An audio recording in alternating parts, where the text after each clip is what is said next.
Yo para volver a continuar donde habíamos dejado, tengo que pedirle dos cosas. La primera, que presten mucha atención a lo que vamos a ver. Y la segunda, que vuelvan a visualizar esto, que es el gráfico del ciclo retributivo del pueblo. O sea, la estructura del libro. Yo después le voy a pasar este gráfico, igual es muy fácil. Son 5 burbujas, desde Israel se aleja de Dios hasta Dios levanta un juez, y así va repitiendo, porque en todas las clases lo menciono.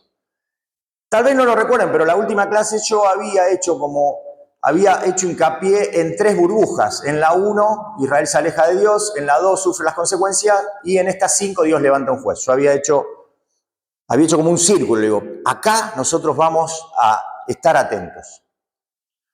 Y en realidad nosotros habíamos hecho un análisis progresivo de la burbuja 1 en hicieron lo malo. ¿Se acuerdan que yo les había dicho? En todas las introducciones el autor dice, y el pueblo de Israel hizo lo malo, hicieron lo malo. Y volvieron a hacer lo malo, exacto. Ahora, buen día. Lo interesante de esto es entender qué tanto es ese mal que hicieron, ¿sí? Y eso está en cantidad y en calidad. ¿Cómo lo averiguamos en parte? Por la burbuja 2. Voy a ir bien despacio, porque si entienden esta introducción, yo tengo la ilusión de que automáticamente sea un puente a este punto. Si yo sé que me explico bien en estos 2 puntos, en el 1 y el 2, yo sé que lo van a entender rápido el tema de Dios levanta un juez. En el tema de sufre las consecuencias, nosotros ¿qué habíamos dicho? Analizábamos que cada monarca, con sus nombres, que habían sido degenerados a propósito por el autor, para hacernos ver un mensaje, desde un Cusán Rizatayn, un tipo doblemente malo, a un Javín, que era muy inteligente, ¿sí? Y a la vez, ¿qué habíamos hecho? Habíamos tomado los verbos, desde servir, que fue con Cusán Rizatayn, traten de recordarlo, no voy a poner una filmina porque si no, no terminamos más, pero traten de recordar esa gráfica en donde yo empecé, sirvieron a Cusán Rizatayn por 8 años, hasta Javín, que los oprimió con crueldad por 20 años. ¿Se acuerdan que era progresivo? Cada vez los oprimían más, ¿sí?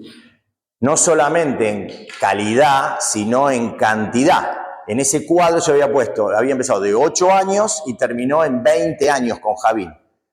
Ahora vienen los madianitas y los amalequitas y las tribus del oriente y dicen, y oprimieron con gran crueldad, con toda crueldad. ¿Se acuerdan que esto es la parte de Gedeón? ¿Sí? ¿Eso? Bien. Entonces, por un lado, eso también me está diciendo, si yo me acuerdo la consigna de que este gráfico retributivo tiene una sola función. ¿Cuál es? Que Dios le enseñe al pueblo de Israel, que el pueblo aprenda y aprehenda y se comprometa con lo que años atrás lo había hecho en esa ceremonia de Josué 8. Bien. Entonces Dios, a través de la adversidad, cada vez más adversa, valga la redundancia, los hace recordar y a la vez en carne propia levanta un opresor humano, le da poder a este opresor humano y este opresor humano oprime. Eso está. Entonces también hay una relación directa. Che, ¿qué tan malo? Bueno, evidentemente va evolucionando esta maldad, porque si el que viene es peor del que pasó, significa que sus acciones son peores que las anteriores, ¿sí? No le busquen tanta vuelta, pero necesito que tengan este escenario claro. Eso se analizó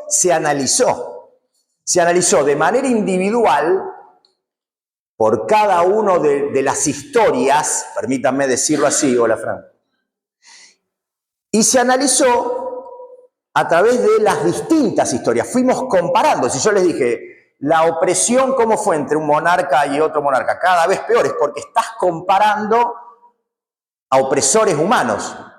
¿Sí? ¿Sí o no? Bien.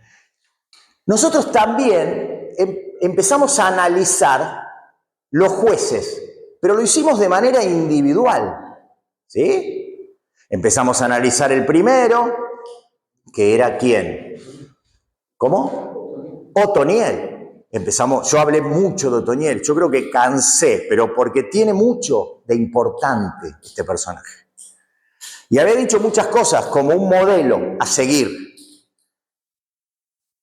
Y había hablado de Otoniel y después seguí con Ahod, bueno, el segundo es Angar, el tercero es Hadod, seguí con Débora Barat, pero nunca los relacionamos entre sí. Nunca los relacionamos. Nosotros hablábamos de manera individual para entender su historia, llamémosle así, y a la vez para entender cómo este gráfico se está cumpliendo. Y por consiguiente la estructura del libro. La única relación que encontramos era que Dios estaba levantando jueces, no de los más fuertes. Eso, sino de características diferentes de cada uno de los jueces que eran. Dios está levantando jueces ni más fuertes ni más débiles. Está levantando jueces de características diferentes. Y eso lo hicimos a través de ¿qué? De buscar los atributos. Yo les dije, lean los pasajes y búsquenle los atributos a cada uno. Y eso es una pista para que el autor te da esa pista para que vos empieces a entender. Ahora, veo cómo es porque cada atributo, por consiguiente, son tomas de decisiones, tiene beneficios o no, según la personalidad de cada uno. Sí, son dispares, pero no hay, ¿sí? Ni fuerte. Ahora vamos a hablar de eso. Entonces, hablamos de manera individual de cada uno, era obvio, porque teníamos que estudiarlos cada uno, no dimos todos, nos vamos a dar todos, pero ya tenemos un cúmulo interesante para comparar. Porque Gedeón, ¿qué es? El quinto. O sea, ya hay 5 personajes que nos permite hacer una comparación. Si yo estoy estudiando la Biblia, recuerden que yo me tengo que sentar siendo, más allá de que con la ayuda del Espíritu Santo, siendo lo más objetivo. Tengo que tratar de ser objetivo. Entonces nosotros habíamos dicho 2 cosas. Primero por los atributos. ¿Estamos de acuerdo que fueron por los atributos? Es más, lo dijiste recién, Claudio. Y la segunda cosa, que tal vez no lo recuerden, es por el volumen narrativo. ¿Qué es el volumen narrativo? Fácil. La cantidad de versículos o de capítulos que le dedica el autor a ese juez. ¿Sí? Volumen narrativo. ¿Qué cantidad de versículos o capítulos, en el caso de Gedeón, cuánto le dedica el autor? 3 ¿qué? 3 capítulos, ¿sí? El resto de otros jueces donde le dedicas versículos. ¿Qué pasa con esto? Esto nos da un primer dato, atiendan acá porque ahora se empieza a embarrar la cosa. Esto nos da un primer dato de que yo dividí entre mayor y menor. Ustedes lo conocen a eso. Ahora, fíjense esto. Hice este trabajo, yo vengo haciendo el trabajo hace rato y me encanta hacerlo. Yo se los voy a comentar, no les voy a preguntar porque no los quiero exponer, pero cuando uno habla con alguien y le va a decir, viste que hay jueces mayores y menores. Hay jueces mayores y menores, eso lo sabemos todos, o casi todos, los que más o menos venimos estudiando hace mucho, sea poco o muy poquito o nada, así como se conoce el Antiguo y el Nuevo Testamento, también se sabe que están los jueces mayores y los jueces menores. ¿Estamos de acuerdo hasta acá? Ahora, cuando vos indagás y decís, ¿mayor o menor que qué? Mucha gente te dice, en importancia. ¿Mayor por qué? Porque es más importante. ¿Y menor por qué? Porque es menos importante. Y entonces ahí empezamos a tener algunos problemas. Ya van a entender. Primero porque lo están viendo como históricos. La historia mide también a través de la importancia del líder. No es lo mismo hablar de un líder político como en este país, como esté de acuerdo o no esté de acuerdo, como Juan Domingo Perón, que tuvo 3 presidencias, que hablar de otro líder. O sea, la historia va acomodando cada líder en relación a la importancia que tuvo ese líder, más allá de lo que hizo o lo que no hizo. Hablemos de un líder nacional. Hay un montón de líderes extranjeros, actuales o no. No es lo mismo hablar de Julio César que de otro líder. Son líderes que han marcado la historia, ¿sí o no? Para bien o para mal. Entonces tiene esa importancia. Y la historia los va acomodando así, el historiador los va acomodando. Ahora, estos líderes, que también son reales porque han sido históricos, fueron reales, existieron, fueron de carne y hueso, son tipos que liberaron a Israel. ¿Sí o no? Sí. No van con esa medida. ¿Y esto por qué? Porque para Dios todos esos jueces son igual de importantes. Con todas... Es un plan completo, pero todo lo que Dios levanta para Dios, que es el que de última mide esto, vamos a decirlo así, son todos importantes. Y si yo me traslado al Nuevo Testamento, con otros 12 que estaban al lado de Jesús, que no eran jueces, eran discípulos, y se acercan a Jesús y le preguntan, maestro, ¿quién de nosotros? ¿Sí? Y Jesús, en la pregunta, ¿cómo? Sí, queremos saber quién es el más importante, quién se va a sentar. Se da vuelta, agarra una criatura, agarra un niño, lo pone en el medio y le dice, este. Entonces, a la medida bíblica, ni uno ni A es más importante que B, ni viceversa. ¿Estamos de acuerdo en esto?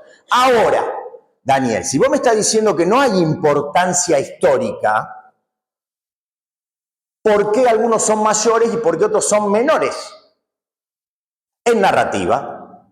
Bien, eso lo entiendo. O sea, el que tiene más narrativa es mayor, el que tiene menos narrativa es menor. Sí. Ahora, ¿por qué sabiendo, como yo vivo diciendo, que el espacio es dinero, ¿sí?, el autor le dedica tanto a un juez y por qué le dedica tan poco a otro juez? Eso es lo que vamos a ver. Para empezar a entender cabal y darle la dimensión que tiene a Gedeón. Si yo no hago este ejercicio, no le doy la importancia que tiene la historia de este juez. Y la leo de corrido como casi el 90% de las lecturas bíblicas. Entonces, para empezar, ¿hasta acá me expliqué?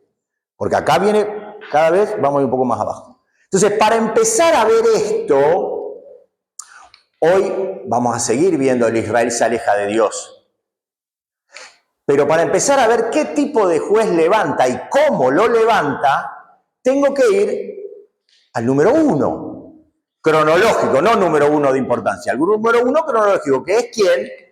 Otoniel. Cuando yo me centro, yo no estoy haciendo homilética, estoy hablando con gente que estudia la Biblia, que son ustedes. ¿Estamos de acuerdo en esto? Pónganse en el rol que se tienen que poner. Entonces, cuando el estudiante se acerca a estos versículos y lee ahí en Jueces 3, 7 al 11, donde está Otoniel, lo primero que ve, ¿se está viendo bien? Bien. Yo no lo voy a leer todo, pero subrayé lo que quiero que presten atención.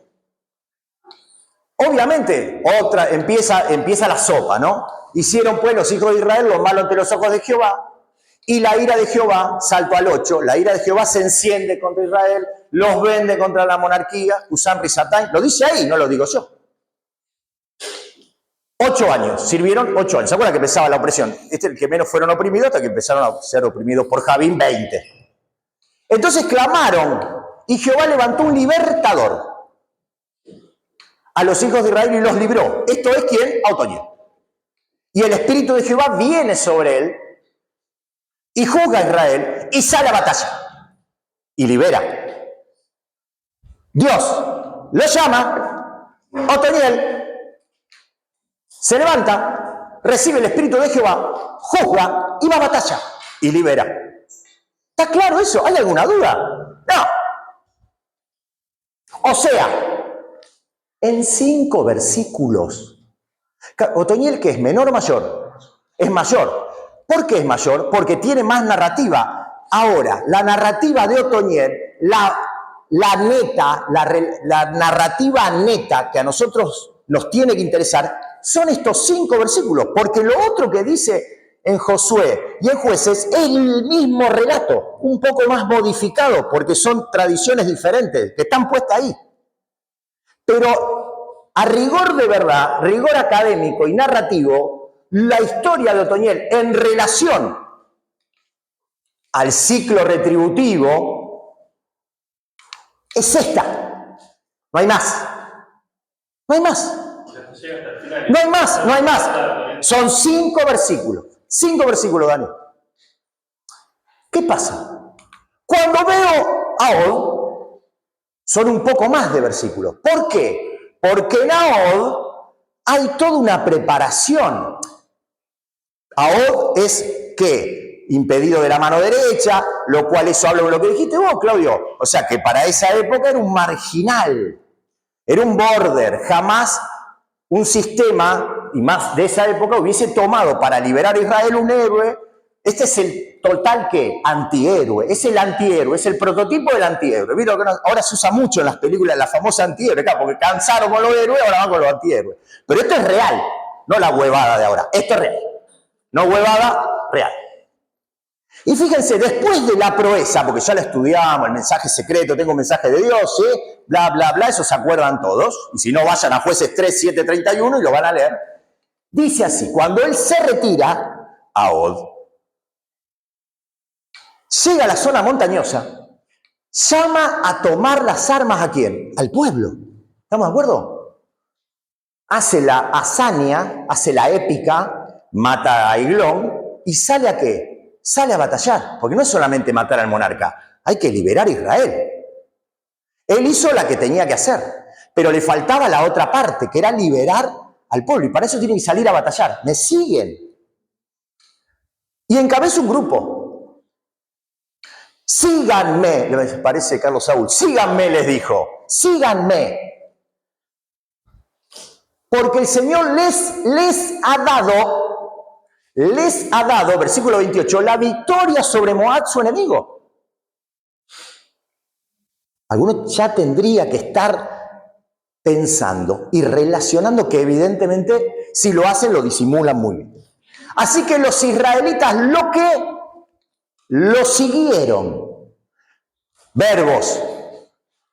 Síganme. ¿Y qué hacen los israelitas? Lo siguen. Acción, reacción. Seguime, te sigo. Seguime, te sigo. Y bueno, cruzan el vado, bla, bla, bla, y atacaron a los moabitas y mataron a 10.000. ¿Sí? Tac, tac. Puedo hablar de Sangar, no lo traje, pero porque es una épica de nicho específica. Ahora, Sangar también fue levantado, según el gráfico del ciclo retributivo. Porque si yo digo que todos los jueces tienen la misma importancia, todos los jueces, ¿qué hicieron? Pasaron el mismo proceso. Alguno tiene que estar despertando. Pero ¿qué pasa? Cuando entramos en Débora y Barak, se van a dar cuenta con el claroscuro. ¿Qué es esto?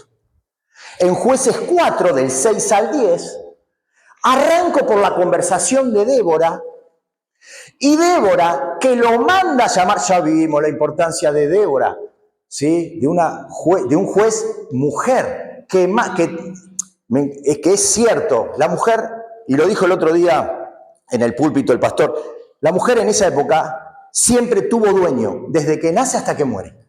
Entonces, que vos leas en estos primeros versículos de Jueces 4 que Débora manda llamar a un capitán del ejército, ¡wow! Habla de Débora, de lo que era. ¿Sí? Y con eso es la frutilla, ahí tenés todo. Che, ¿cómo era Débora? Para que mande llamar ella a un capitán del ejército. Saquen eso, porque ya lo analizamos. Yo que quiero que vean. Vamos a hacer de cuenta una cosa. Hagan este ejercicio. Es un poco radical, pero con este tipo de libros, que son, ¿qué? Proféticos, no son históricos, son proféticos. ¿Por qué son proféticos? Porque el protagonista, ¿quién es? Dios. Y si el protagonista es Dios, hagan de cuenta que Dios te está hablando en persona.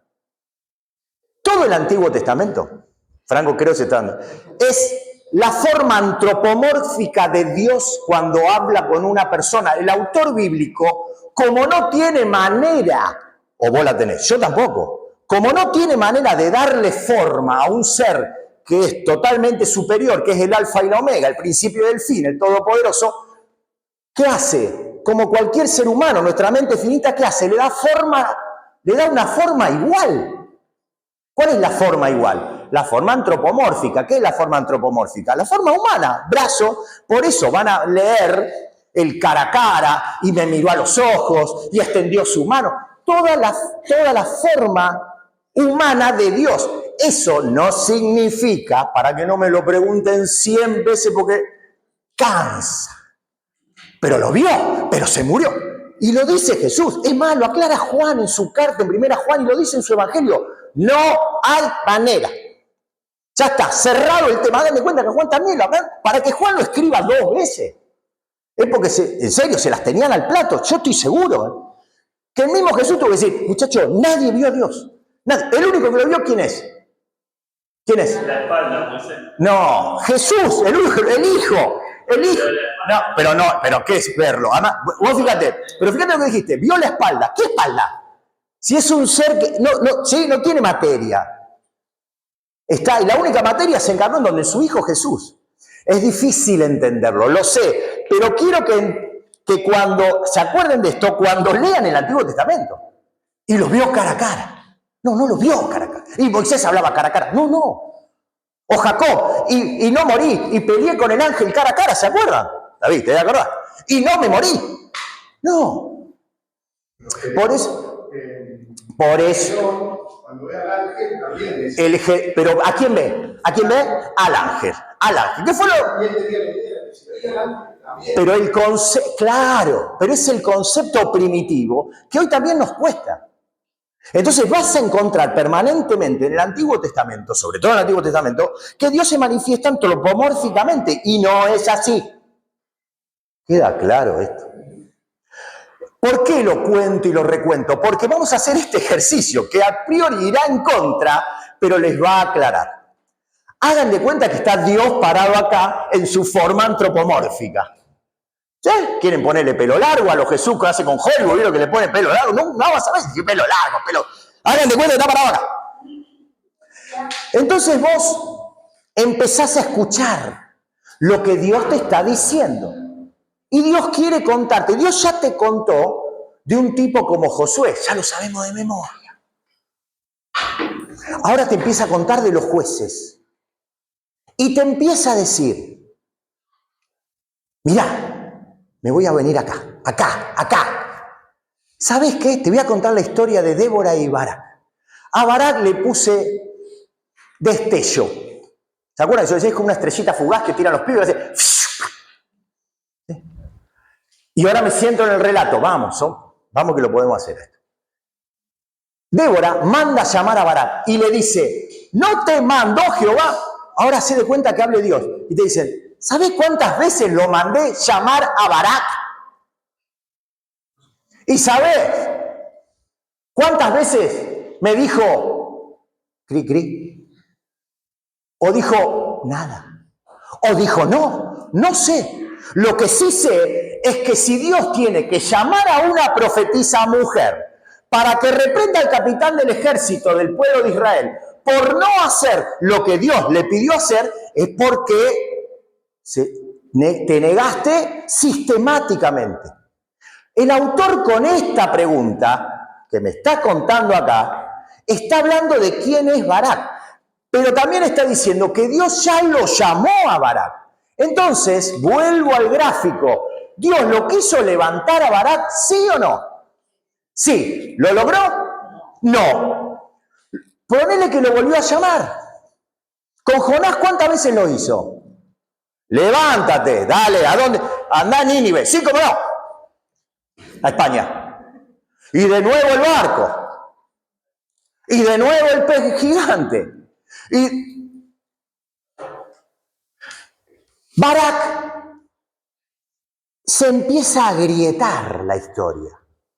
Porque no solamente que Barak a priori no da bola, no le da bola a Dios directamente, sino que encima cuando Dios utiliza a su profetisa, que es Débora, con la autoridad que Débora tiene, que ya habíamos dicho, tiene el Espíritu de Dios, Débora, por todo esto, por todo su relato. Cuando lo interpela Barak, recuerda que esta es una pregunta retórica, ¿no te ha mandado? Claro que te mandó, claro que te levantó, te quiso levantar hace rato, que te está diciendo, dale. Porque mientras vos estás boludeando, hay gente que muere. Mientras nosotros boludeamos, hay gente que muere. Acuérdense de Pablo. Por eso Pablo que decía, una espada esto. Barro, yo dije, vamos al barro. Académicamente vamos a ir al barro. Lo otro es tu problema. Pero está acá, ¿eh? Entonces, cuando empezás a analizar jueces, decís, che, ¿puedo volver Otoniel? Dale, volvé. Bueno, me dirá alguno, pero acá no hay diálogo. Acá hay una narrativa hecha de terceros. Y hagan de cuenta que Dios está acá. Y te está enseñando su palabra, porque estamos en la parte académica. Entonces te decían, ¿sabés por qué? Porque yo lo llamé. Y no hubo un no. Otoniel. O se creen que Otoniel no pasó por este círculo retributivo. El autor, es más, lo dije con Otoniel. Acá, en el relato de estos 5 pedorros versículos, está toda la estructura del libro. Pero aparte que el autor te está mostrando todo lo que va a venir, fíjense lo que es ser inteligente, lo que es ser inspirado. Estamos hablando del libro de más de 2000 años. El autor también te está mostrando esto. Che, ¿pero que Dios no habló con Gedeón? Claro que habló. ¿No lo llamó? Claro que lo llamó. ¿Y Otoniel qué dijo? Sí, voy. ¿Dios no habló con Ahod?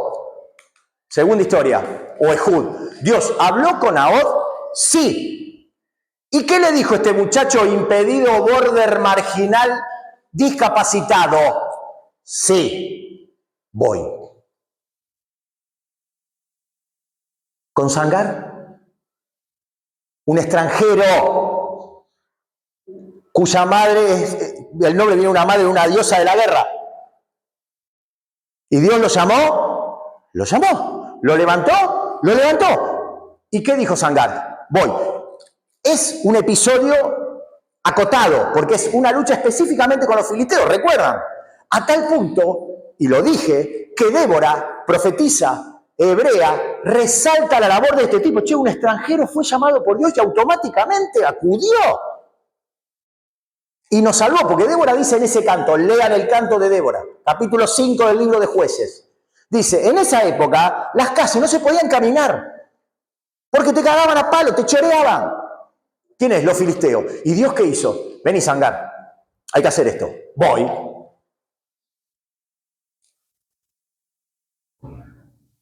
Ahora, con Barak, empieza a quebrarse eso. Porque Dios utiliza el mismo método. ¿Cuál es el ciclo retributivo? Dios te llama. Vamos, vamos. Y nada, silencio. ¿Cuánto pasa? No lo sé, es cierto. Lo que sí es que esto no se hace en 5 minutos. ¿Eh? Yo lo leo en 5 minutos. Pero capaz que pasaron meses, capaz que pasaron años. Pero si hay todo un rulo narrativo, es porque hay un ida y vuelta. Yo les pongo este ejemplo. Agarren el libro de Jonás. ¿Cuántos capítulos tiene el libro de Jonás? Creo que 4, no más de 5. No lo sé de memoria. 4 o 5. Imagínense si el libro fuera de Otoniel. No le venden el libro a nadie, porque lo digo en broma, pero con el respeto que merece Otoniel. Porque Dios le hubiese dicho al Otoniel Jonás, Otoniel, levantate y anda a Nínive. Y Otoniel le hubiese dicho, vamos a Nínive. Y no empezó todo el rulo del capítulo 2, del capítulo 3, del capítulo 4. ¿Se entiende? Pues sí, ¿esto es necesario? Sí, porque son arquetipos de personas. Pero lo que pasa es que nosotros a veces nos confundimos y agarramos a un tipo como Otoniel y decimos, ya está, ya pasó, bueno, acá no hay diálogo, no hay nada. No, pará, acá hubo todo.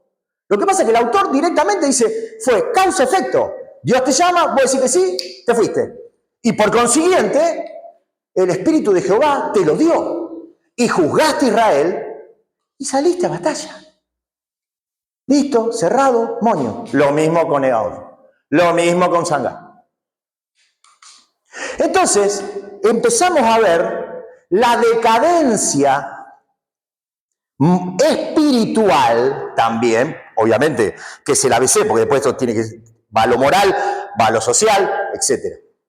Que empiezan a tener estos jueces. Por eso yo dije Otoniel es el patrón. ¿Se acuerdan? Yo lo había comparado medio con humor del patrón en Francia. Por eso.